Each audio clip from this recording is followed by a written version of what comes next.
Day 23, but was he funny?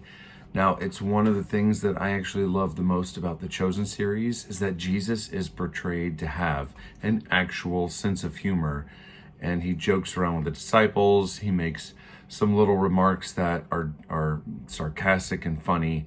But we're starting in Mark 7, and this is the story of the woman that was not a Jew. She was a Greek, and she comes and she's basically saying, please help my daughter who has an unclean spirit.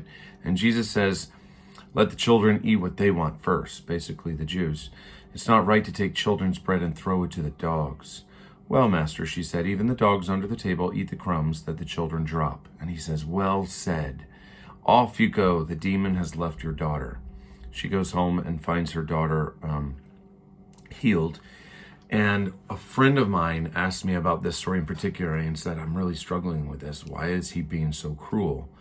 And I believe my response was very similar to his, which is he obviously wasn't being unloving, because we know that Jesus is love, and he was reaching out to everyone around him, whether it was Samaritans or those in the Decapolis, the centurion.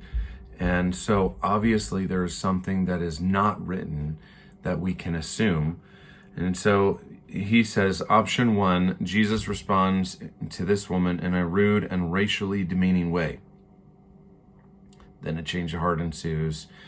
Option two, there's something in the look in Jesus's eyes, in the tone of his voice, in the expression on his face that enables this woman to realize she is being asked a riddle of sorts, and she nails the answer. And so clearly, Jesus was, whether it was playfully or just issuing a sort of riddle to her, we don't know exactly, but we do know that she hung around long enough because she could tell he was not doing something in a demeaning way.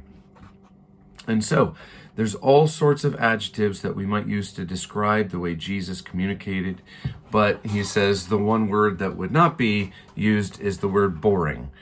He was always using hyperbole and irony, and he did employ sarcasm at times. He often at times used very extreme language to make his point and to get his point across. Is very memorable that way, but it doesn't necessarily mean he's telling you to do something that extreme. Sort of the one that I think of, it's not in this chapter, is, an eye for an eye, pluck your eye out. And he's not saying literally to take your eye out, but he is making sure that you are getting the point that he is trying to share. So hyperbole, irony, a touch of sarcasm.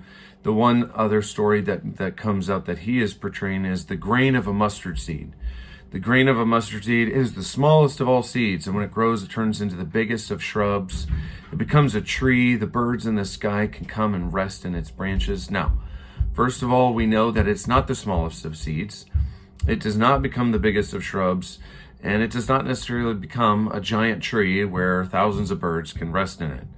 No, Jesus is using hyperbole to use or to make a point. And we're looking at this and realizing that's what's memorable. That is what is touching. People is getting the point across when he's pressing into these stories. He also uses sarcasm, and it can be quite cutting as well, of course, when Jesus confronts the Pharisees. The one that I think of course, is when he calls them like whitewashed tombs. And he's saying that, he's saying in one passage in Mark 7, good for you.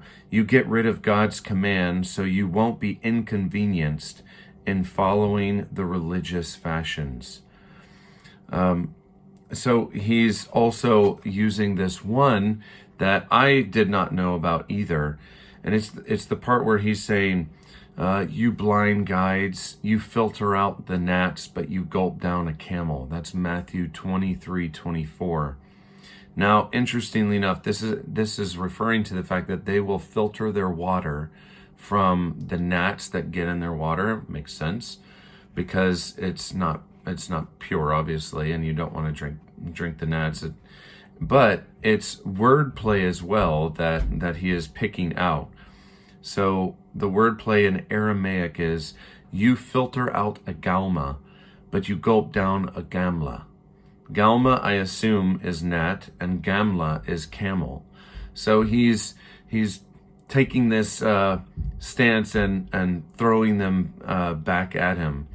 And of course, we assume sometimes, of course, Jesus is holy, and that doesn't necessarily mean he is funny. We feel like that's very informal and less spiritual as well. But Jesus knew how to be all things in his emotions. He knew when to be serious. He knew when to be compassionate. And he says, I think one of the reasons we never really hear much about the humor and hilarity and joy of Jesus is because so many, in particularly Christians, are genuinely and tragically convinced that God is too far serious to ever have a good time, because he should be like us, worrying constantly and in grips of anxiety about the state of things. But we have to remember that comedy originates as well, just like any other emotion, with God.